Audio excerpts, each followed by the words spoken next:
Great evening, everyone. This is Dr. AJ, the wifepreneur, and this is College 101. 6 tips on how to make A's and B's in your courses. So, college students, you probably are freshmen going to college, and you are scared and nervous, and you should be with the transition between high school and college. The study habits, the classes are and teachers are so much different than in high school. So you have to be ready and prepared and get acclimated to college life. I have a degree in business. I have another degree in biology with a minor in chemistry, and then I have a doctor of chiropractic degree. So I've been in college. I was in college for 12 years after high school. Yes, 12 years. And I've been teaching college for 8 years now. So I'm very well versed. I'm an expert in college life. And so I want to make sure that you are adequately prepared for what you need to expect and what you need to do to excel in college and to do well. Because college is nothing to play with. You're going to have to pay for your education. When you get out of school, about 6 months to a year after you get out of school, you will have to start paying back those loans. And it doesn't make sense to spend all that money on a college degree and you're barely passing, where it is doable. And it's I'm not going to say it's hard. It can be challenging. However, it's doable. If this video is also for anyone that's going into their sophomore, junior years of college and really played around, like they've been on probation, you're almost been kicked out of school, and you're have your mindset together, and now you're ready to get busy. I have 6 great tools that I personally applied to my life and was able to make A's and B's in my courses, and I want to share them with you because you can end the fall semester, you can start it off strong and end it off great. So, the first one is be on time. It doesn't make sense for you to be late to class. When you're always late to class, you are self sabotaging your success in your class. I say it again. When you're late to class, and I'm saying if it's avoidable and preventable stuff like getting up late, partying the night before, you taking a vacation and decide not to come to drive back on the day you have class, things of that nature that college students do. Don't do that. Be on time for class. You want to show not only the teacher but yourself that you are ready to learn and you're prepared, because a lot of times when students are late to class, and in my experience, students are not just late 5-10 minutes. They're late a half an hour late. Sometimes they late a whole hour late to class, and you miss a whole lot within 15 to 30 minutes of the class. You've missed a whole lot and part of the lesson, and you can't afford to miss that because that may be something that's going to be on your exam. So be on time for class. The second one is come prepared. It doesn't make sense if you come to class and you don't have any notebook paper to write on, pencils and pens. You don't have your textbook. Now, this is aside from your financial aid not coming through yet, and so you have to wait for your financial aid. I'm not talking about that. I'm talking about you forgetting your textbook in your car, or you just forgetting your textbook at home or in a friend's car, your boyfriend's car. I've heard it all. You must be prepared for class. That means bring your stuff, because you show your teacher, that you show your professor that you're not lazy and you're ready to learn this information, because this information is a stepping stone for you to do higher and better and get you ready for your career. It's a entry level skill set to get you ready for your career after you graduate from college. Number 3, this is something that I'd like students to do, and it helps with them to be more alert and all the distractions kind of fade away. If you sit either midway to the front or at the front, you'll be more aware of what's going on as far as the interactions with with your professor on what they're teaching. You'll pay attention and you'll be less distracted. I've seen over the years teaching college that most students that are sitting in the back of the class are more than likely not paying attention Or if they're trying to pay attention, they're distracted by their other classmates that decided they want to pay attention and they want to pass notes or text on their phone. Number 4, please, please, please. Everybody nowadays have a cell phone. That's fine to have your cell phone. However, put your cell phone on silent and on vibrate and know where it can be seen. You shouldn't even have your cell phone out. You know you have class. Most of your friends know you're in college, and when you have class, they shouldn't be calling and texting you during class. Your cell phone should be put up in your book bag or in your purse. It should not be out at all during class. That is such a distraction and very disrespectful to your professor who's trying to teach you and give you information that you need to excel in class. And also, it is a distraction.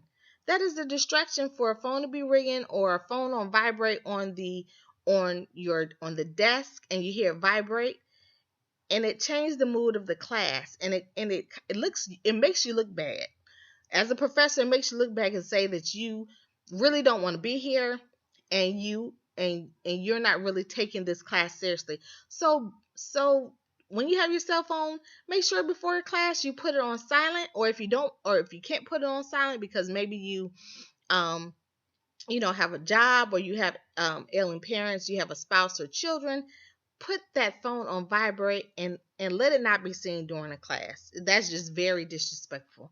And it helps for you to be successful in class. Cuts out distractions, because your cell phone can be a distraction in class, because you're not only, maybe somebody text you about some gossip or some tea that you don't even need to know, and or you're tempted to be on Facebook, Instagram, Twitter, Periscope, Snapchat. The list go on. Number 5, make sure you take notes. Take notes in class. So that means you should have a notebook full of paper, and they're very cheap. You can get them at Dollar General for $1, over 100 sheets, or you can go to Office Max, Office Depot, Dollar Tree. They have those leaf paper. I forgot what you call them, but those notebooks. So invest in several. You should have 2 for each class. That's what I did in college. I had 2 for each class, because the classes that I took, especially in the sciences, you took a lot of notes. So make sure you take notes. Also, a lot of teachers permit you to do voice recording. So you either have it on your phone where you record your professor lecturing, or you can get you an actual voice recorder. You can get it at Office Depot or Staples. They run average about $50, where you can tape, which I feel is better, where you can tape the lecture of your professor, and then when you get home in your own study time, whatever they lecturing on, you can take your book out and make your notes and highlight in the book. Lastly, have a highlighter.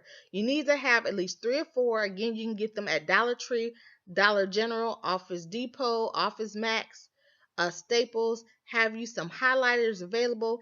And I say, if you're not a good note taker, because there is a skill to taking notes, and I had to learn that after taking a note taking skills workshop.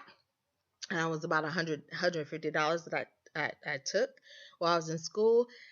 If you know your note taking skills aren't great, then you need to bring your highlighters and open up your textbook. And when you open up your textbook, whatever section that you're or if your professor has some outline notes, just highlight the section that he's talking about in your book, your textbook, and then when you get home in your own study time, you go in and take your own notes. Then number 6, this is a big one. This kind of can go back to being prepared.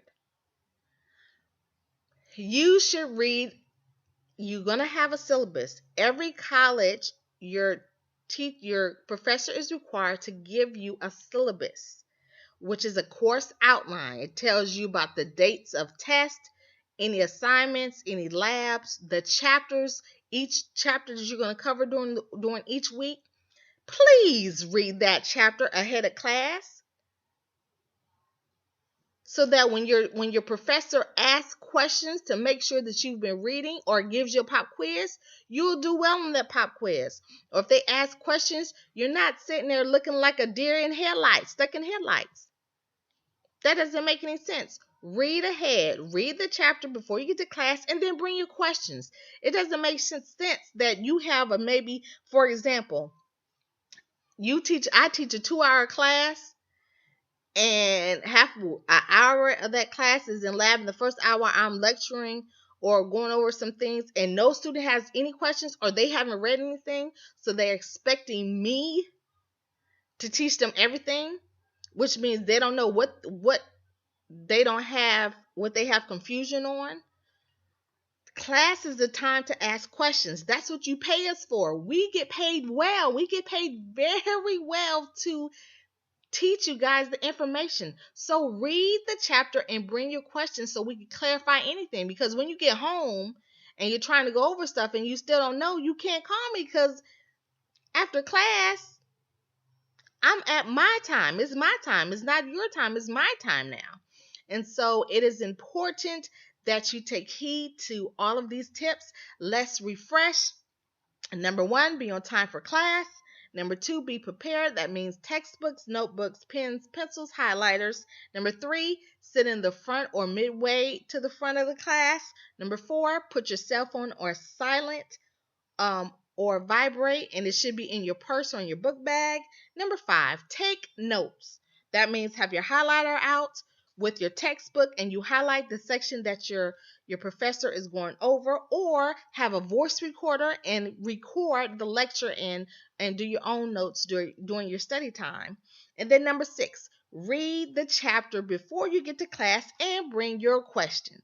And I will guarantee that not 100%, I say 95% of the time, if you apply those steps, I call them SOAP. You study, observe, apply, and pray. If you apply those 6 steps or those 6 tips that I've given you about being successful, making A's and B's in your course, you are going to end your fall semester with a 3.0. I'm glad that Dr. AJ was able to help you succeed in college. I pray for good fortune in everything that you do and for your good health, that your everyday affairs prospers as well as your soul. Have a great day.